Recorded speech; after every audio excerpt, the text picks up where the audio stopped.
우리는 타인의 결점을 쉽게 보고 자신의 결점은 쉽게 외면한다. 쇼펜하우어가 남긴 이 한 문장은 우리가 평생 관계를 맺으며 반복해온 태도의 본질을 정확히 관통한다. 이 말이 마음 한구석을 무겁게 누르는 이유는 그것이 단순한 철학적 관찰이 아니라 우리 삶의 매 순간 작동하는 시선의 방향성을 드러내기 때문이다. 사람을 오래 겪어보면 알게 된다. 남의 부족함은 금세 눈에 띄는데 정작 매 행동과 말투는 그만큼 냉정하게 바라보지 못할 때가 얼마나 많은지를. 우리는 타인을 평가할 때 확대경을 들이대지만 자기 자신에게는 흐려진 안경을 쓴 채 살아간다. 그 불균형 속에서 관계는 조금씩 기울어지고 감정은 엇갈리며 서로를 향한 이해는 멀어진다. 왜 우리는 이렇게 쉽게 불균형해지는 걸까? 왜 타인의 말투 하나, 습관 하나는 금방 거슬리면서 내가 반복하는 행동의 날카로움은 쉽게 지나칠까? 이 질문 앞에서 우리는 잠시 멈춰야 한다. 그것은 단순히 관찰력의 문제가 아니라 인간의 시선이 근본적으로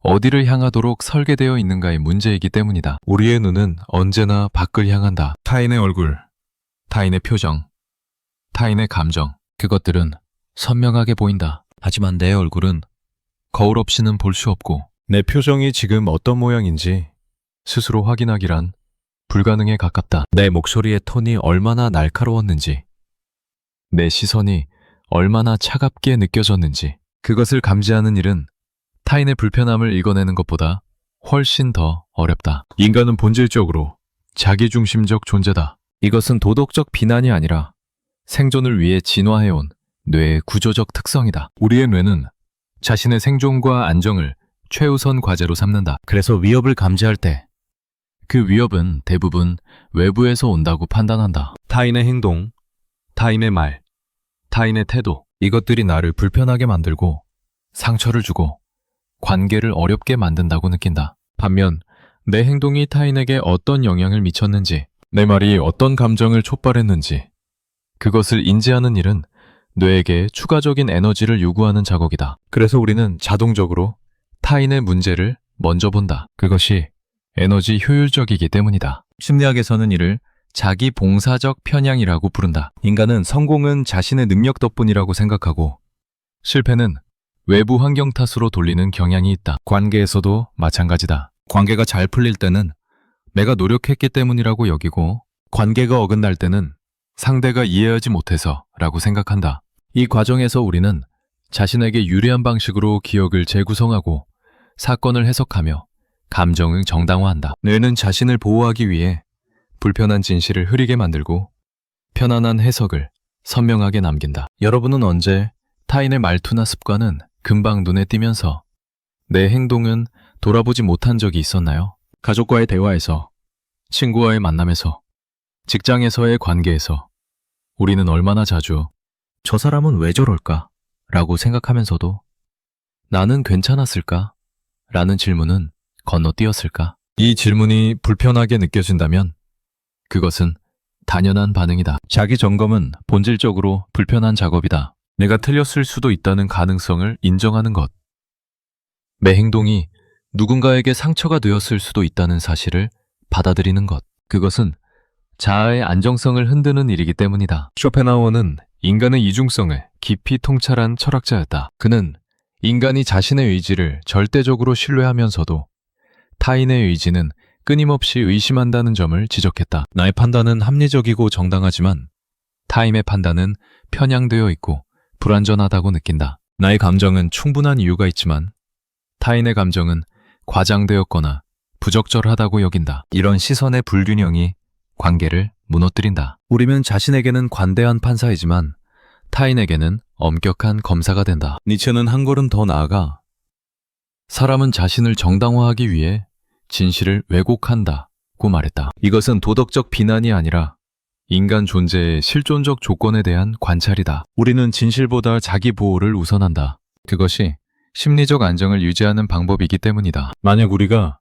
자신의 모든 결점과 실수를 완전히 직시한다면 그 무게를 견디기 어려울 것이다. 그래서 뇌는 적절한 방어 기제를 작동시킨다. 부인, 합리화, 투사, 억압. 이런 방어 기제들은 우리가 심리적으로 무너지지 않도록 보호하지만 동시에 진실과의 거리를 만든다. 부부관계를 생각해보자. 한 사람이 상대의 무심함에 상처받았을 때 그 무심함은 아주 선명하게 기억된다. 그날 당신은 내 말을 전혀 듣지 않았어. 당신은 항상 그런 식이야. 이런 표현들은 상대의 행동을 일반화하고 확대한다. 하지만 정작 본인이 건넨 무심한 말, 무의식적으로 보인 냉담한 태도, 피곤하다는 이유로 소홀히 한 순간들은 기억에서 희미해진다. 나는 그때 너무 지쳐 있었으니까. 나는 그럴 의도가 아니었어. 이런 변명들이 자동적으로 떠오른다. 동일한 행동이지만 주체가 누구인가에 따라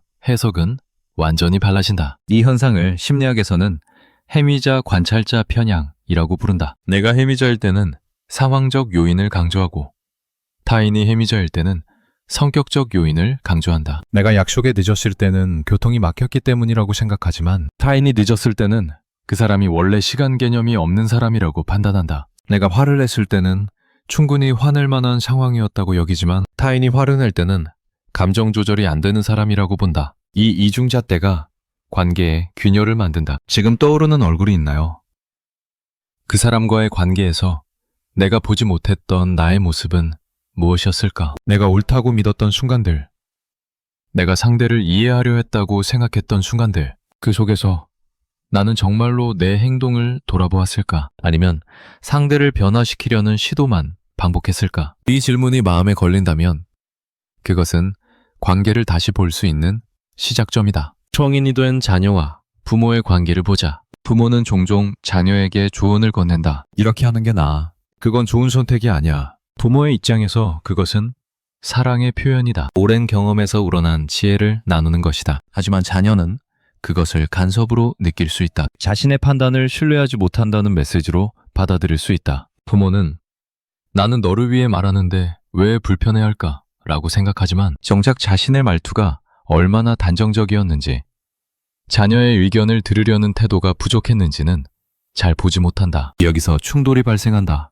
부모는 자녀가 예민하다고 느끼고 자녀는 부모가 여전히 자신을 아이 취급한다고 느낀다. 둘 다 상대의 문제를 보지만 자신의 기여 부분은 흐릿하다. 이 과정에는 확증 편향이 작동한다. 우리는 이미 믿고 있는 것을 뒷받침하는 정보만 선택적으로 받아들인다. 부모가 내 자녀는 아직 세상 경험이 부족해 라고 믿고 있다면 자녀의 미숙한 면만 눈에 들어온다. 자녀가 부모님은 나를 이해하지 못해 라고 믿고 있다면 부모의 공감 부족한 순간만 기억에 남는다. 서로가 상대방의 부족함을 확인하는 증거만 수집하는 동안 관계는 더 단단해지는 것이 아니라 더 경직된다. 기억 또한 중립적이지 않다. 뇌과학 연구에 따르면 우리의 기억은 저장 당시의 감정 상태에 따라 왜곡된다. 부정적 감정이 강했던 순간은 더 선명하게 기억되고 그 기억은 반복적으로 떠올릴 때마다 재구성되면서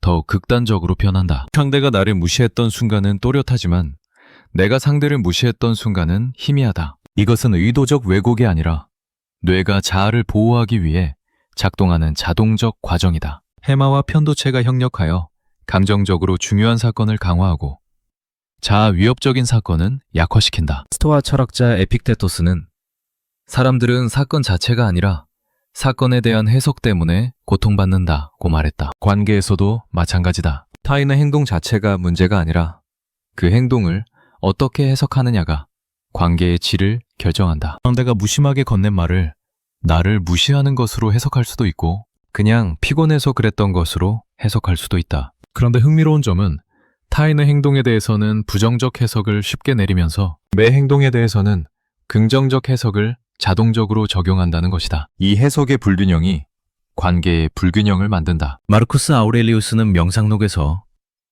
타인의 행동은 내가 바꿀 수 없고 내 판단만 다스릴 수 있다고 썼다. 이것은 관계의 핵심을 꿰뚫는 통찰이다. 우리는 타인을 바꾸려고 엄청난 에너지를 소비하지만 정작 타인은 바뀌지 않는다. 아니, 바뀔 수 없다. 각자는 자기만의 역사, 상처, 신념 체계, 방어 기제를 가지고 있고 그것은 쉽게 변하지 않는다. 그렇다면 관계를 개선하기 위해 우리가 실제로 할 수 있는 것은 무엇일까? 내 시선의 방향을 바꾸는 것이다. 타인의 결점을 지적하는 대신 내 반응을 관찰하는 것이다. 상대를 고치려는 대신 내가 관계에 기여한 부분을 점검하는 것이다. 이것은 자기 비하나 자기 책임의 과도한 부담을 의미하지 않는다. 관계는 언제나 상호적이고 양쪽 모두 기여한다. 하지만 내가 통제할 수 있는 유일한 변수는 나 자신이다. 상대방이 변하기를 기다리는 것은 수동적 태도이고 상대방을 변화시키려는 것은 강압적 태도다. 반면 내 태도를 조정하는 것은 능동적이면서도 존중적인 태도다. 그것은 관계의 주도권을 타인에게 넘기지 않으면서도 타인의 자율성을 침해하지 않는 방식이다. 왜 우리는 똑같은 상황에서도 상대의 잘못이 더 커 보인다고 느낄까? 이것은 심리학에서 근본적 귀인 오류라고 부르는 현상과 관련이 있다. 우리는 타인의 행동을 볼 때 그 사람의 성격이나 본질 탓으로 돌리지만 내 행동을 볼 때는 상황과 맥락을 고려한다. 누군가 나에게 짜증을 냈을 때 저 사람은 원래 성격이 급해 라고 생각한다. 하지만 내가 누군가에게 짜증을 냈을 때는 오늘 하루가 너무 힘들었어 라고 생각한다. 동일한 행동이지만 설명 방식은 완전히 다르다. 타인에게는 본질을 귀속시키고 나에게는 상황을 귀속시킨다. 이런 편향은 관계에서 위험하다. 상대의 행동을 성격 탓으로 돌리면 저 사람은 원래 그래 라는 고정관념이 생기고 변화의 가능성을 차단한다. 반면 내 행동을 상황 탓으로 돌리면 내가 반복하는 패턴을 보지 못하게 된다. 오늘만 그랬어 라고 생각하지만 실제로는 비슷한 상황에서 계속 같은 방식으로 반응한다. 이 맹점이 자기 성찰을 어렵게 만든다. 불교 철학에서는 이를 무명이라고 표현한다. 무명은 단순히 모르는 것이 아니라 잘못 아는 것, 왜곡되게 보는 것을 의미한다. 우리는 자신을 있는 그대로 보지 못하고 왜곡된 렌즈를 통해 본다. 그 렌즈는 자아보호, 정당화, 회피로 구성되어 있다. 그래서 불교는 사띠, 즉 알아차림을 강조한다. 지금 이 순간 내 마음에서 일어나는 것을 있는 그대로 보는 것. 판단하지 않고 정당화하지 않고 그저 관찰하는 것. 이것이 자기 점검의 시작이다. 관계의 어려움은 종종 이 알아차림의 부재에서 온다. 우리는 자동 반응 모드로 살아간다. 익숙한 자극이 오면 익숙한 방식으로 반응한다. 상대가 비판하면 방어한다. 상대가 거리를 두면 불안해한다. 상대가 요구하면 부담스러워한다. 이 반응들은 너무 빠르게 일어나서 중간에 멈춰서 내가 지금 무엇을 느끼고 왜 이렇게 반응하는가를 살펴볼 틈이 없다. 그래서 같은 패턴이 반복된다. 우리는 왜 관계가 계속 이렇게 어려울까? 라고 묻지만 정작 자신의 자동 반응 패턴은 보지 못한다. 하이데거는 인간을 세계 내 존재로 규정했다. 우리는 고립된 개체가 아니라 관계 속에서 존재한다. 내 정체성은 타인과의 관계를 통해 형성되고 내 행동은 타인의 반응에 영향을 받는다. 그렇다면 관계의 문제를 나 대 너의 구도로 볼 것이 아니라 우리 사이에 작동하는 역학으로 봐야 한다. 관계가 어긋났을 때 누구 잘못인가를 따지는 것보다 우리 사이에 어떤 패턴이 반복되고 있는가를 보는 것이 더 건설적이다. 그런데 이것을 보려면 먼저 내가 그 패턴에 어떻게 기여하고 있는지를 봐야 한다. 상대의 기여는 쉽게 보이지만 내 기여는 보기 어렵다. 그래서 성찰이 필요하다. 레비나스는 타자의 얼굴을 통해 윤리의 근원을 설명했다. 타인의 얼굴은 나에게 책임을 요구한다. 타인의 존재 자체가 나에게 나를 어떻게 대할 것인가를 묻는다. 그런데 우리는 종종 타인의 얼굴을 보면서도 실제로는 보지 않는다. 타인을 나의 기대, 나의 판단, 나의 필요에 맞춰서 본다. 타인을 있는 그대로 보는 것이 아니라 내가 보고 싶은 대로 본다. 그리고 타인이 그 틀에 맞지 않을 때 타인의 문제라고 생각한다. 하지만 레비나스의 통찰을 따르면 타인을 본다는 것은 나의 틀을 내려놓고 타인의 타자성, 즉 나와 다름을 인정하는 것이다. 그것은 내 기준으로 타인을 재단하지 않는 것이다. 관계에서 갈등이 생기는 가장 큰 이유는 서로가 서로를 자기 기준으로 판단하기 때문이다. 나라면 이렇게 하지 않았을 텐데. 상식적으로 생각하면 당연히 그래야지. 이런 표현들은 내 기준을 보편적 기준으로 착각하는 것을 드러낸다. 하지만 실제로는 보편적 기준 같은 것은 없다. 각자의 경험, 가치관, 상처, 욕구가 다르고 그래서 같은 상황을 다르게 해석한다. 상대가 나와 다르게 행동했다고 해서 그것이 잘못은 아니다. 그저 다를 뿐이다. 이 차이를 인정하는 것이 관계의 시작이다. 그런데 우리는 차이를 잘못으로 해석하는 경향이 있다. 특히 상대의 차이는 잘못으로 보지만 내 차이는 개성으로 본다. 여기서 사르트르의 타자의 시선 개념이 흥미롭다. 사르트르는 타인의 시선을 통해 나는 대상화된다고 말했다. 타인이 나를 볼 때 나는 타인의 판단 속에서 고정된 이미지가 된다. 하지만 나 자신은 끊임없이 변화하고 유동적인 존재다. 그래서 타인의 판단은 언제나 불완전하고 부정확하게 믿겨진다. 저 사람은 나를 제대로 이해하지 못해. 이것은 누구나 느끼는 감정이다. 그런데 역설적으로 나 역시 타인을 볼 때 타인을 고정된 이미지로 대상화한다. 저 사람은 그런 사람이야. 이렇게 단정하는 순간 나는 타인의 복잡성과 변화 가능성을 무시하게 된다. 내가 타인에게 느끼는 불만은 타인도 나에게 느끼고 있을 가능성이 크다. 서로가 서로를 오해하고 단정하고 고정된 이미지에 가둔다. 그렇다면 이 악순환을 어떻게 끊을 수 있을까? 첫 번째 단계는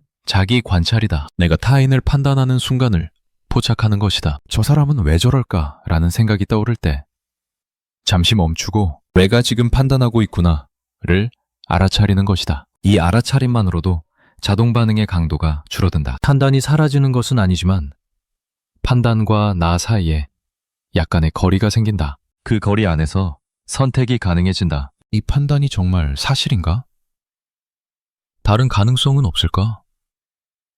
내가 보지 못하는 것은 무엇일까? 두 번째 단계는 자기 기여를 인식하는 것이다. 관계가 어긋났을 때 상대가 이렇게 했기 때문에 나는 저렇게 반응했어 라고 생각하기 쉽다. 이것은 인과관계를 단순화한 것이다. 실제로 관계는 순환적이다. 상대의 행동이 내 반응을 촉발하고 내 반응이 상대의 반응을 촉발한다. 그리고 이 순환은 끝이 없다. 누가 먼저 시작했는지는 중요하지 않다. 중요한 것은 내가 이 순환에 어떻게 참여하고 있는가다. 상대가 차갑게 대하니까 나도 차갑게 대했다. 그렇다면 내 차가운 태도가 상대의 차가움을 더 강화했을 수도 있다. 이 순환고리에서 내가 할 수 있는 것은 상대를 바꾸는 것이 아니라 내 반응을 바꾸는 것이다. 세 번째 단계는 자기 정당화를 멈추는 것이다. 우리는 자신의 행동을 설명하고 정당화하는데 능숙하다. 나는 그럴 수밖에 없었어. 상황이 그랬어. 나는 나쁜 의도가 없었어. 이런 말들은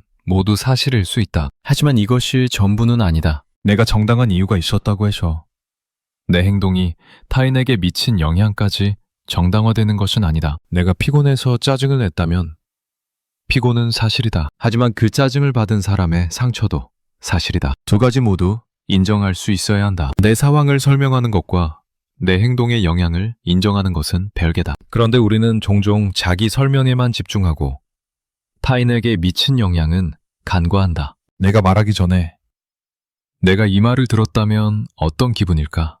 라고 스스로에게 질문해보는 습관은 강력하다. 이것은 역지사지의 실천이다. 하지만 진짜 역지사지는 단순히 나라면 이렇게 느꼈을 거야가 아니라 상대는 나와 다른 사람이니까 나와 다르게 느낄 수 있어 를 인정하는 것이다. 상대의 입장에서 생각한다는 것은 상대를 나의 연장으로 보는 것이 아니라 상대의 고유한 경험 세계를 상상하려는 노력이다. 이것은 쉽지 않다. 우리는 자기중심적 상상에 갇혀있기 때문이다. 하지만 시도하는 것만으로도 관계의 질이 달라진다. 하루에 한 번 그날의 감정 표현 중 미숙했던 부분을 짧게 기록해보는 것도 도움이 된다. 오늘 나는 언제 방어적으로 반응했나?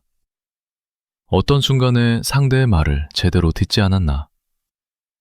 내가 단정적으로 말했던 순간은 언제였나? 이런 질문들을 통해 자기 패턴을 관찰할 수 있다. 처음에는 잘 보이지 않는다. 우리는 자기 행동을 정당화하는데 익숙하기 때문이다. 하지만 계속 관찰하다 보면 반복되는 패턴이 보이기 시작한다. 나는 비판받는다고 느낄 때 즉각적으로 방어한다. 나는 피곤할 때 무심하게 대한다. 나는 내 의견이 받아들여지지 않으면 짜증을 낸다. 이런 패턴들을 보게 되면 그것만으로도 변화의 가능성이 열린다. 보이지 않으면 바꿀 수 없지만 보이면 바꿀 선택권이 생긴다. 타인의 결점이 크게 보일 때 잠시 멈추고 지금 내 안에 어떤 감정이 반응하고 있는가를 확인해 보는 것도 중요하다. 우리가 타인의 특정 행동에 강하게 반응한다면 그것은 종종 내 안에 미해결된 감정과 연결되어 있다. 심리학에선 이를 투사라고 부른다. 내가 인정하고 싶지 않은 나의 특성을 타인에게서 보고 불편해하는 것이다. 예를 들어, 내가 통제 욕구가 강한데 그것을 인정하고 싶지 않다면 타인의 통제적 행동에 유독 예민하게 반응할 수 있다. 저 사람은 왜 저렇게 모든 걸 자기 뜻대로 하려고 할까? 라고 생각하지만 사실은 내 안에 유사한 경향을 보는 것일 수 있다. 칼 융은 그림자 개념을 통해 이를 설명했다. 그림자는 내가 인정하고 싶지 않은 나의 부분들이다. 나의 이기심, 나약함, 공격성, 욕망. 이것들을 인정하는 것은 불편하기 때문에 무의식 속으로 밀어넣는다. 하지만 그림자는 사라지지 않는다. 타인을 통해 투사되어 나타난다. 내가 유독 불편해하는 타인의 특성은 실은 내 그림자일 가능성이 크다. 이것을 알아차리는 것은 고통스럽다. 내가 비판하던 바로 그 특성이 나에게도 있다는 것을 인정해야 하기 때문이다. 하지만 이 인정이 성장의 시작이다. 그림자를 의식의 빛으로 가져올 때 우리는 더 온전한 인간이 된다. 관계에서 갈등이 생길 때 우리는 종종 누가 옳은가를 가리려고 한다. 하지만 관계는 법정이 아니다. 옳고 그름을 판결할 판사가 없다. 각자의 관점에서 각자는 옳다. 내 입장에서 나는 충분히 정당하고 상대 입장에서 상대도 충분히 정당하다. 문제는 이 두 정당함이 충돌한다는 것이다. 그렇다면 필요한 것은 판결이 아니라 이해다. 나는 이렇게 느꼈고 당신은 저렇게 느꼈구나. 이 인정이 대화의 시작이다. 하지만 우리는 종종 내가 옳다를 증명하려고 에너지를 쓴다. 상대를 설득하려고 상대의 관점이 틀렸음을 보여주려고 노력한다. 이 과정에서 관계는 더 멀어진다. 가다머의 해석학은 이해를 지평의 융합으로 설명한다. 나에게는 나의 지평이 있고 타인에게는 타인의 지평이 있다. 각자의 지평은 각자의 경험, 역사, 문화, 가치관으로 구성되어 있다. 이해한다는 것은 내 지평을 상대에게 강요하는 것도 아니고 내 지평을 포기하는 것도 아니다. 두 지평이 만나서 새로운 지평을 형성하는 것이다. 이것은 타협이 아니라 확장이다. 나는 내 관점을 유지하면서도 상대의 관점을 포함할 수 있게 된다. 나는 이렇게 보지만 당신은 저렇게 볼 수 있겠구나. 이 문장에는 판단이 없다. 옳고 그름이 없다. 다름만 있다. 그리고 이 다름을 인정하는 것이 관계를 유지하는 기술이다. 나는 왜 타인의 잘못에는 민감하면서 내 감정과 행동에는 둔감할까? 이 질문으로 돌아가 보자. 답은 간단하다. 그것이 심리적으로 편하기 때문이다. 내 잘못을 보는 것은 자존감의 위협이 된다. 내가 불완전한 존재라는 것을 인정하는 것은 불안을 유발한다. 반면 타인의 잘못을 보는 것은 나를 상대적으로 괜찮은 사람으로 만들어준다. 적어도 나는 저렇지는 않아. 이런 비교를 통해 우리는 자존감을 유지한다. 하지만 이것은 얕은 자존감이다. 타인과의 비교를 통해 형성된 자존감은 불안정하다. 타인이 변하거나 더 나은 사람을 만나면 흔들린다. 진정한 자존감은 자기 인식에서 온다. 내 장점과 단점을 모두 알고 그것을 있는 그대로 받아들이는 것이다. 자기 수용은 자기 방임과 다르다. 나는 이런 사람이니까 어쩔 수 없어 라고 변명하는 것이 아니라 나는 이런 면이 있고 그것을 개선하고 싶어 라고 인정하는 것이다. 내 결점을 보는 것은 자기 비하가 아니라 자기 인식이다. 그리고 이 인식이 변화의 출발점이다. 모르면 바꿀 수 없다. 알아야 선택할 수 있다. 내가 화를 낼 때 어떤 패턴으로 반응하는지 알면 다음번에는 다르게 반응할 선택권이 생긴다. 내가 방어적으로 굴 때 어떤 상황에서 그러는지 알면 그 상황을 피하거나 다르게 대처할 수 있다. 자기 성찰은 고독한 작업이다. 타인은 나의 외적 행동만 볼 수 있지만 내 내면의 동기와 감정은 나만 알 수 있다. 그래서 자기 성찰은 나 혼자 해야 하는 일이다. 타인이 나에게 당신은 이런 점이 문제야 라고 지적할 수 있지만 그것을 받아들일지 말지는 나의 선택이다. 방어하고 싶은 충동이 일어난다. 아니야. 나는 그런 사람이 아니야. 하지만 만약 여러 사람이 비슷한 피드백을 준다면 그것은 신호다. 내가 보지 못하는 나의 모습이 있다는 신호. 이 신호를 무시할 수도 있고 진지하게 받아들일 수도 있다. 후자를 선택하는 것이 성장이다. 관계를 오래 지켜내기 위해 필요한 것은 설득이나 지적이 아니라 잠시 멈춰. 내가 지금 어떤 모습으로 보이고 있을까를 묻는 일이다. 이 질문은 단순해 보이지만 실천하기 어렵다. 우리는 행동하면서 동시에 자신을 관찰하는 것에 익숙하지 않다. 대부분의 시간을 자동 조종 모드로 산다. 익숙한 자극에 익숙한 반응을 보이고 그것을 의식하지 못한다. 마음챙김 명상이 강조하는 것도 바로 이 관찰자 의식이다. 내가 생각하고 느끼고 행동하는 것을 한 걸음 물러서서 지켜보는 능력. 이것이 자기 점검의 핵심이다. 티베트 불교에 롱첸이라는 개념이 있다. 넓고 광대한 의식 공간을 의미한다. 우리의 생각과 감정은 이 공간 안에서 일어나는 현상들이다. 구름처럼 왔다가 간다. 문제는 우리가 그 생각과 감정에 동일시되는 것이다. 나는 화가 났어 라고 말할 때 나와 화를 분리하지 못한다. 하지만 실제로는 내 안에서 화가 일어나고 있어가 더 정확한 표현이다. 나는 화가 아니다.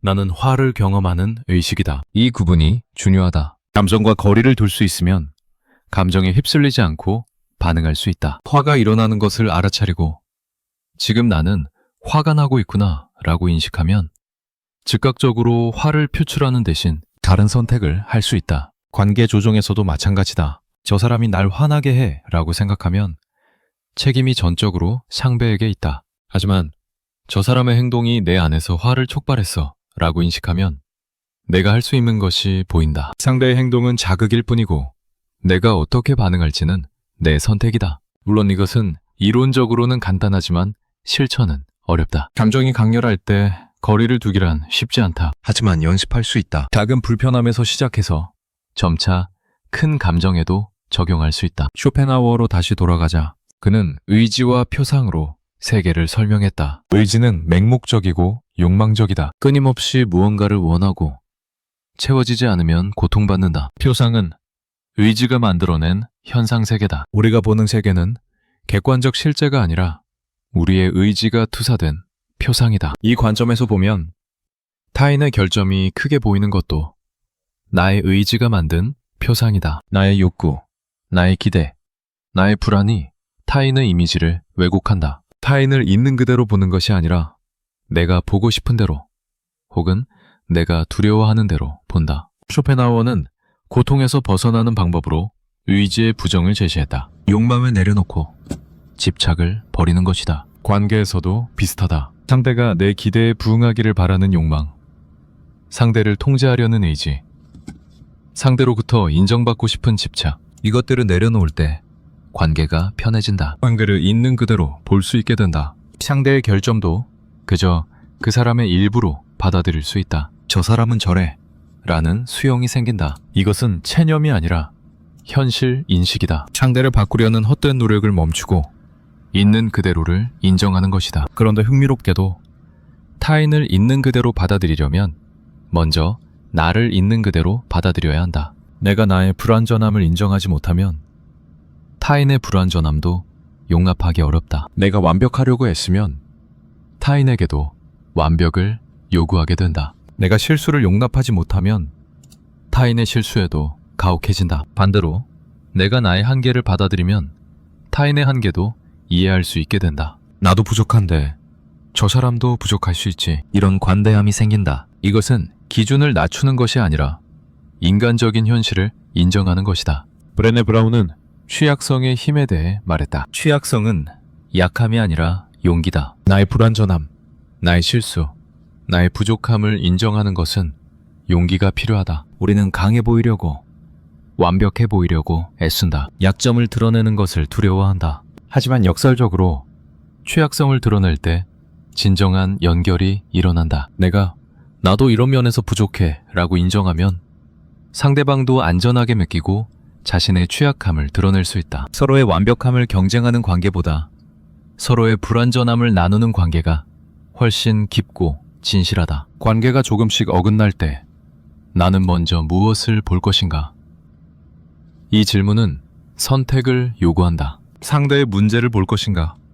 나의 기여를 볼 것인가? 물론 둘 다 중요하다. 하지만 순서가 중요하다. 상대의 문제부터 보면 비난과 방어의 순환에 갇힌다. 내 기여부터 보면 대화의 가능성이 열린다. 내가 이런 부분에서 부족했던 것 같아 라고 시작하면 상대방도 방어적이지 않게 된다. 반대로 당신이 이렇게 했잖아 라고 시작하면 상대방은 즉각 방어 모드로 들어간다. 누가 먼저 자신의 부족함을 인정하느냐가 대화의 방향을 결정한다. 이것은 쉬운 일이 아니다. 특히 내가 상처받았다고 느낄 때 먼저 나의 기여를 인정하기란 매우 어렵다. 내가 상처받았는데 왜 내가 먼저 사과해야 해?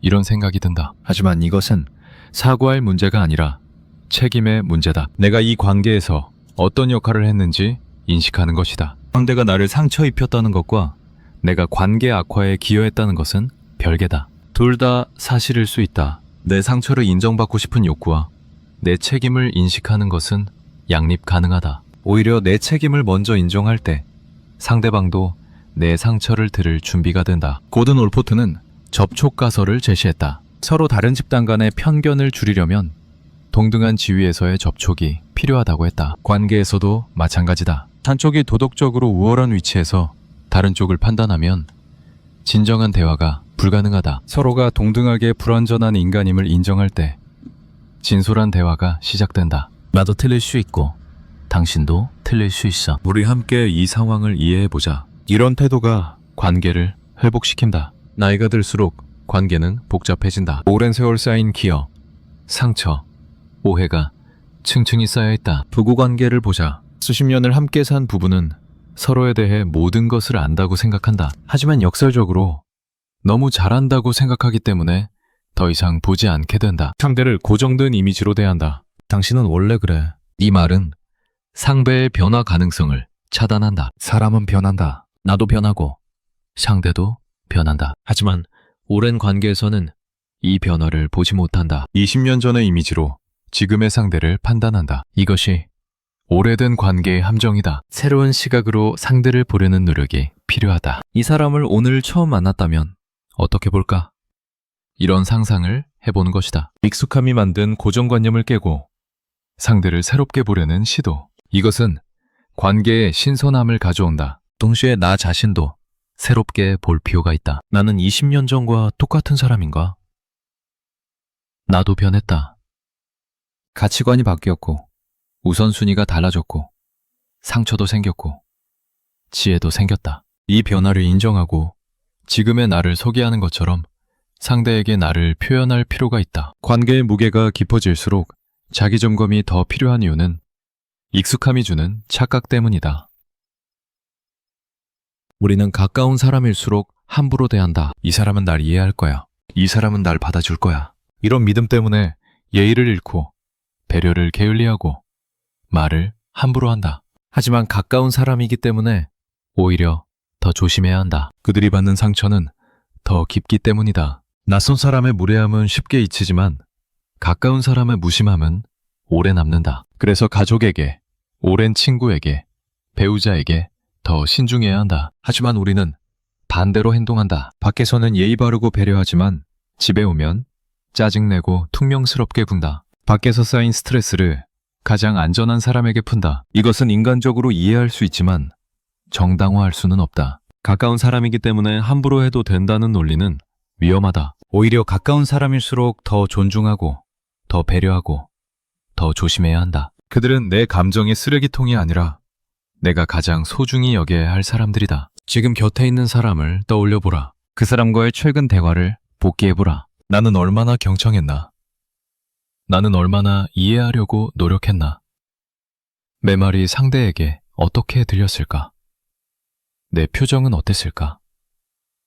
내 목소리 톤은 어땠을까? 이런 질문들을 진지하게 던져보면 보이지 않던 것들이 보이기 시작한다. 내가 대화 중에 핸드폰을 봤던 순간, 내가 상대의 말을 끊고 내 이야기를 했던 순간, 내가 그건 아니지 라며 상대의 감정을 부정했던 순간, 이런 순간들이 떠오른다면 그것은 성찰의 시작이다. 로저스의 인간중심 상담에서는 무조건적 긍정적 존중을 강조한다. 상대방을 있는 그대로 존중하고 수용하는 것이다. 조건 없이.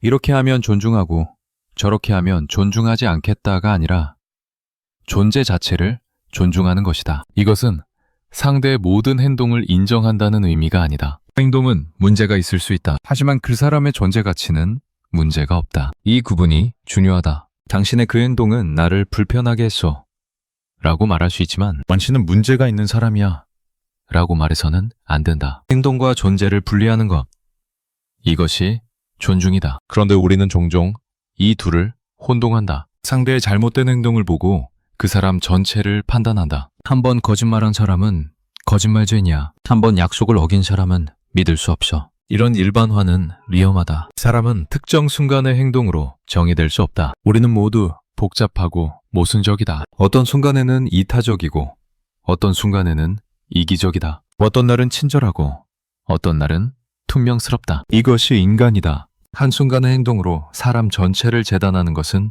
불공정하다. 그런데 우리는 타인에게는 이런 일반화를 쉽게 하면서 자신에게는 맥락을 제공한다. 나는 그날 상황이 안 좋아서 그랬어. 이 불균형을 인식해야 한다. 아도르노는 권위주의적 성격을 분석하면서 이분법적 사고의 위험성을 지적했다. 선과 악, 옳고 그름, 우리와 그들. 이런 이분법은 세계를 단순화하지만 현실의 복잡성을 놓친다. 관계에서도 마찬가지다. 이 사람은 좋은 사람, 혹은 이 사람은 나쁜 사람으로 나누는 것은 비현실적이다. 모든 사람은 좋은 면과 나쁜 면을 동시에 가지고 있다. 장점과 단점이 공존한다. 이 양면성을 받아들이는 것이 성숙한 관계다. 상대의 장점만 보려고 하는 것도, 단점만 보려고 하는 것도 모두 왜곡이다. 있는 그대로를 보는 것. 그것이 현실적 사랑이다. 프롬은 존재 양식과 소유 양식을 구분했다. 소유 양식에서는 타인을 소유의 대상으로 본다. 내 배우자, 내 자녀, 내 친구. 이런 표현에는 소유의 의미가 담겨 있다. 내 것이기 때문에 내 뜻대로 하려고 한다. 통제하고 바꾸고 내 기대에 맞추려고 한다. 반면 존재 양식에서는 타인을 독립적 존재로 본다. 그 사람은 그 사람이다. 내 소유물이 아니라 함께 존재하는 타자다. 이 관점에서는 타인을 바꾸려는 시도 자체가 폭력이다. 상대를 있는 그대로 존중하고 그의 자율성을 인정하고 함께 성장하는 관계를 만든다. 소유에서 존재로의 전환. 이것이 관계의 질적 변화를 만든다. 왜 시선은 지금 누구를 향하고 있는가? 이 질문으로 돌아오면 우리는 선택의 기로에 선다. 계속 밖을 볼 것인가? 아니면 안을 볼 것인가? 타인의 결점을 세는 것으로 하루를 보낼 것인가? 아니면 내 마음의 상태를 점검하는 것으로 시작할 것인가? 이것은 단순한 시선의 방향 문제가 아니라 삶의 태도에 관한 근본적 질문이다. 외부 통제 지향적 태도와 내부 통제 지향적 태도의 차이다. 외부 통제 지향적인 사람은 자신의 삶이 외부 요인에 의해 결정된다고 믿는다. 타인이 변해야 내가 행복할 수 있다. 상황이 좋아져야 내가 만족할 수 있다. 이런 믿음은 무력감을 만든다. 내가 할 수 있는 것이 없다고 느끼게 한다. 반면 내부 통제 지향적인 사람은 자신이 선택할 수 있다고 믿는다. 외부 상황은 바꿀 수 없지만 내 반응은 선택할 수 있다. 타인의 행동은 통제할 수 없지만 내 태도는 조정할 수 있다. 이런 믿음은 힘을 준다. 내가 할 수 있는 것에 집중하게 한다. 심리학 연구들은 내부 통제 지향적인 사람들이 더 행복하고 더 건강하고 더 성공적이라는 것을 보여준다. 그들은 희생자 의식에서 벗어나 주체적으로 산다. 관계에서도 마찬가지다. 상대가 변해야 관계가 좋아져 라고 기다리는 대신 내가 변하면 관계의 역학이 바뀔 수 있어 라고 행동한다. 하지만 이것을 오해해서는 안 된다. 내부 통제 지향이 모든 책임을 자신에게 돌리는 것은 아니다. 학대적 관계에서 내가 더 잘하면 상대가 변할 거야 라고 생각하는 것은 위험하다. 어떤 관계는 구조적으로 문제가 있고 그 안에서 개인의 노력만으로는 해결할 수 없다. 때로는 관계를 떠나는 것이 유일한 해결책이다. 여기서 말하는 내부 통제는 건강한 관계 안에서 내가 기여할 수 있는 부분에 집중한다는 의미다. 내 태도, 내 말투, 내 반응 패턴, 이것들을 조정함으로써 관계의 질을 개선할 수 있다는 것이다. 트라우마 연구자 베셀 반데어 콜크는 몸은 기억한다고 말했다. 우리의 과거 경험, 특히 상처받았던 경험은 몸에 저장된다. 그래서 비슷한 상황이 오면 생각하기도 전에 몸이 먼저 반응한다. 심장이 빨리 뛰고 근육이 긴장하고 호흡이 얕아진다. 이것은 싸우거나 도망치는 반응이다. 과거의 위협에 대한 반응이 현재에 재생되는 것이다. 관계에서도 마찬가지다. 과거에 누군가에게 비판받아 상처받은 경험이 있다면 현재 누군가가 비슷한 톤으로 말할 때 과민 반응할 수 있다. 실제로는 별로 중요하지 않은 말인데 과거의 상처가 증폭시킨다. 이것을 알아차리는 것이 중요하다. 내가 지금 과거에 반응하고 있는 건 아닐까? 이 질문이 현재와 과거를 분리하게 한다. 상대의 의도는 악의적이지 않았는데 내가 과거의 렌즈로 해석하고 있는 것은 아닐까. 이런 점검을 통해 과잉 반응을 줄일 수 있다. 물론 이것도 쉽지 않다. 감정이 강렬할 때 이성적으로 판단하기란 어렵다. 하지만 사후에라도 돌아보는 것이 도움이 된다. 그때 내가 왜 그렇게 강하게 반응했을까?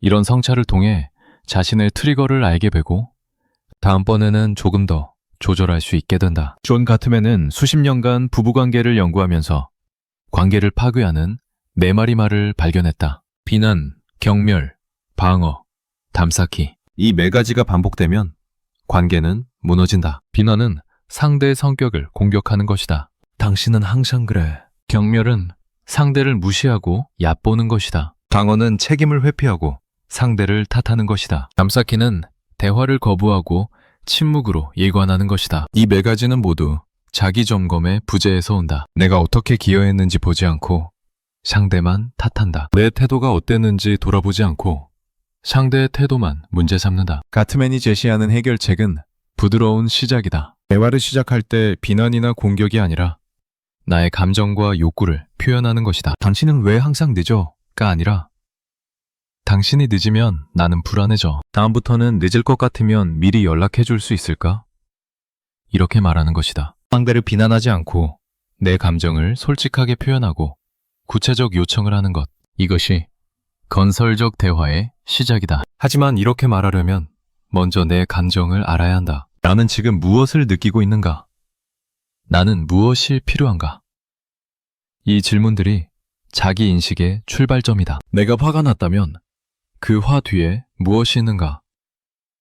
화는 종종 2차 감정이다. 그 밑에는 상처, 두려움, 외로움, 좌절감 같은 1차 감정이 있다. 화만 표출하면 상대는 방어하고 관계는 악화된다. 하지만 화 뒤에 취약한 감정을 표현하면 상대는 공감할 수 있다. 내가 무시당한다고 느껴서 화가 났어 라고 말하면 상대는 이해할 가능성이 높아진다. 이것은 자기 점검이 있어야 가능하다. 내 감정의 층위를 들여다보고 진짜 감정이 무엇인지 찾는 작업. 이것이 성숙한 감정 표현이다. 나이가 들수록 우리는 감정 표현에 서툴러지기도 한다. 오랜 세월 감정을 억눌러 왔기 때문이다. 특히 한국 사회에서는 감정을 드러내는 것을 약함으로 여기는 문화가 있었다. 남자는 울면 안 돼. 여자는 화내면 안 돼. 이런 메시지를 받으며 자랐다. 그래서 감정을 억압하고 이성적으로 대처하려고 노력했다. 하지만 억압된 감정은 사라지지 않는다. 다른 방식으로 표출된다. 신체 증상으로, 폭발적 분노로, 깊은 우울로. 건강한 감정 표현을 배우는 것은 나이가 들어서도 늦지 않다. 오히려 인생 후반에 더 필요한 기술일 수 있다. 빅터 프랭클은 아우슈비츠 수용소에서의 경험을 통해 자극과 반응 사이에는 공간이 있고 그 공간에 우리의 선택권이 있다고 말했다. 이것은 관계에서도 적용된다. 상대가 나를 화나게 하는 말을 했다. 이것이 자극이다. 나는 어떻게 반응할 것인가? 즉각적으로 화를 낼 수도 있고 잠시 멈춰서 생각할 수도 있다. 이 짧은 정지의 순간이 관계의 운명을 바꾼다. 자동 반응이 아니라 의식적 선택을 할 수 있는 공간. 이 공간을 확보하는 것이 자기 통제의 핵심이다. 이 공간을 만드는 방법은 여러 가지다. 깊게 숨을 쉬는 것, 10까지 세는 것, 잠시 자리를 뜨는 것, 내가 지금 뭘 느끼지? 라고 자문하는 것. 이런 간단한 기술들이 자동 반응을 중단시킨다. 처음에는 어렵다. 감정이 강렬할 때 멈추기란 쉽지 않다. 하지만 연습하면 가능해진다. 그리고 한번 성공 경험을 하면 다음번에는 조금 더 쉬워진다. 아, 내가 멈출 수 있구나. 내가 선택할 수 있구나. 이 깨달음이 힘을 준다. 관계에서 우리가 진정으로 통제할 수 있는 것은 무엇일까? 상대의 행동? 아니다. 상황의 전개? 아니다. 유일하게 통제할 수 있는 것은 나의 선택이다. 어떤 태도로 임할 것인가? 어떤 말을 할 것인가?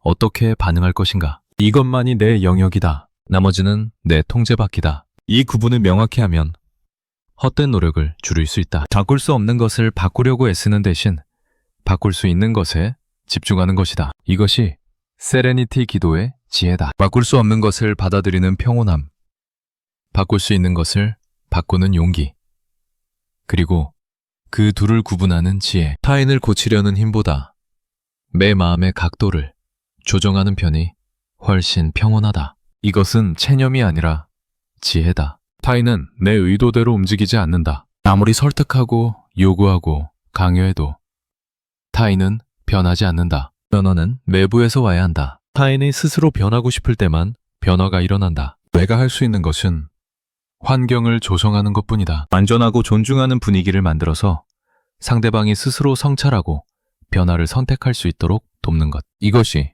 진정한 영향력이다. 반대로 내 마음의 각도는 내가 조정할 수 있다. 같은 상황을 보는 관점을 바꿀 수 있다. 상대의 행동을 다르게 해석할 수 있다. 내 반응을 조절할 수 있다. 이것이 내 힘이다. 예를 들어 상대가 나와 의견이 다를 때 이 사람은 나를 무시해 라고 해석할 수도 있고 이 사람은 다른 관점을 가지고 있구나 라고 해석할 수도 있다. 첫 번째 해석은 분노와 방어를 만들고 두 번째 해석은 호기심과 대화를 만든다. 같은 사건, 다른 해석, 완전히 다른 결과. 내 마음의 각도가 관계의 방향을 결정한다. 그래서 마음 수련이 필요하다. 명상, 성찰, 기도, 글쓰기, 산책. 형태는 다양하지만 목적은 같다. 내 마음을 관찰하고 이해하고 조절하는 능력을 기르는 것이다. 이것은 자기애가 아니라 자기 돌봄이다. 내 마음이 건강해야 타인과 건강한 관계를 맺을 수 있다. 내가 평온해야 타인에게 평온을 줄 수 있다. 내가 이해받았다고 느껴야 타인을 이해할 여유가 생긴다. 그래서 자기 성찰은 이기적 행위가 아니라 관계를 위한 투자다. 남의 결점을 보기 전에 내 마음의 거울을 먼저 닦는다는 것은 무엇을 의미할까? 거울이 흐리면 세상이 왜곡되어 보인다. 내 마음의 편견, 선입견, 과거의 상처, 미해결된 감정이 가득하면 타인을 있는 그대로 볼 수 없다. 내 감정의 렌즈를 통해 왜곡된 이미지를 본다. 그래서 거울을 닦아야 한다. 내 안의 짐을 덜어내고 편견을 인식하고 상처를 치유하고 감정을 정리해야 한다. 이것이 자기 정화 작업이다. 그리고 이 작업은 평생 계속된다. 한 번 닦아서 끝나는 것이 아니라 계속 닦아야 한다. 살다 보면 먼지가 쌓인다. 새로운 상처, 새로운 편견, 새로운 짐. 그래서 지속적인 성찰이 필요하다. 이 작업이 고독하고 어렵다고 해서 피할 수는 없다. 관계의 질은 결국 자기 인식의 깊이에 비례한다. 나를 깊이 아는 사람만이 타인을 깊이 이해할 수 있다. 나의 복잡함을 인정하는 사람만이 타인의 복잡함도 인정할 수 있다. 나의 모순을 받아들이는 사람만이 타인의 모순도 받아들일 수 있다. 그래서 자기 인식은 관계 능력의 토대다. 현대사회는 자기 인식보다 자기 홍보를 강조한다. 소셜미디어에서 우리는 최고의 모습만 보여준다. 행복한 순간, 성공한 순간, 아름다운 순간, 이것이 전부인 것처럼 연출한다. 하지만 실제 삶은 그렇지 않다. 우리는 모두 불완전하고 때로 실패하고 종종 힘들어한다. 이 현실을 인정하지 않으면 진정한 연결이 불가능하다. 완벽한 가면 뒤에 숨어서 진짜 나를 숨기면 타인도 가면으로 대응한다. 가면과 가면의 만남은 진정한 만남이 아니다. 취약함을 드러내는 것이 용기인 이유는 그것이 거부의 위험을 감수하기 때문이다. 진짜 나를 보여줬는데 받아들여지지 않으면 어떡하지? 이 두려움이 우리를 가면 뒤에 숨게 만든다. 하지만 역설적으로 취약함을 드러낼 때 진정한 수용이 가능해진다. 완벽한 모습이 사랑받는 것은 조건적 사랑이다. 불완전한 모습까지 받아들여질 때 무조건적 사랑이다. 우리가 진정으로 원하는 것은 후자다. 그렇다면 먼저 불완전한 나를 드러내야 한다. 위험하지만 필요한 선택이다. 쇼펜하우어의 말로 돌아가자. 우리는 타인의 결점을 쉽게 보고 자신의 결점은 쉽게 외면한다. 이것은 인간의 보편적 경향이다. 모두가 그렇다. 당신도 나도 우리 모두. 그렇다면 이것을 인정하는 것부터 시작하자. 나도 그래. 나도 타인을 쉽게 판단하고 나를 쉽게 정당화해. 이 인정이 변화의 첫걸음이다. 인정하지 않으면 바꿀 수 없다. 인정하면 바꿀 가능성이 열린다. 그리고 천천히 시작하자. 하루아침에 완전히 바뀔 수는 없다. 평생의 습관을 한순간에 고칠 수는 없다. 작은 것부터 오늘 하루 타인을 판단하려는 순간을 한 번만 알아차려보자. 아, 내가 지금 판단하고 있구나. 이 알아차림만으로도 충분하다. 내일은 2번, 모레는 3번. 이렇게 조금씩 늘려가는 것이다. 그리고 가끔은 판단하려던 그 순간에 그런데 나는 어떤가?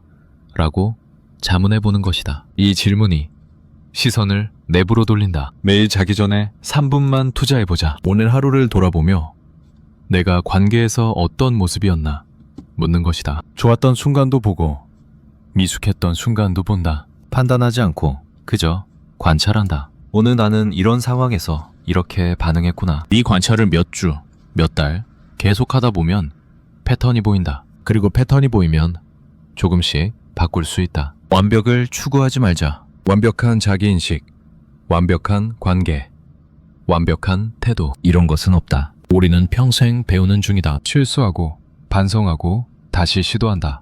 이것이 성장이다. 때로는 옛날 패턴으로 돌아갈 수도 있다. 그것도 괜찮다. 인간적이다. 중요한 것은 방향이다. 조금씩이라도 자기인식을 깊게 하고 타인 이해를 넓히고 관계를 개선하려는 방향으로 가고 있다면 그것으로 충분하다. 관계는 완성품이 아니라 과정이다. 끝이 없는 여정이다. 그 여정에서 우리가 할 수 있는 최선은 타인을 바꾸려고 애쓰는 것이 아니라 내가 더 나은 동반자가 되는 것이다. 더 경청하는 사람, 더 이해하는 사람, 더 수용하는 사람, 더 성찰하는 사람. 내가 이렇게 변하면 관계의 역학도 자연스럽게 변한다. 상대방도 안전함을 느끼고 방어를 내리고 진솔해질 수 있다. 타인의 결점을 보는 것은 쉽다. 그것은 자동적으로 일어난다. 노력이 필요 없다. 반면 자신의 결점을 보는 것은 어렵다. 의식적 노력이 필요하다. 불편함을 견뎌야 한다. 하지만 바로 이 어려운 일을 하는 것이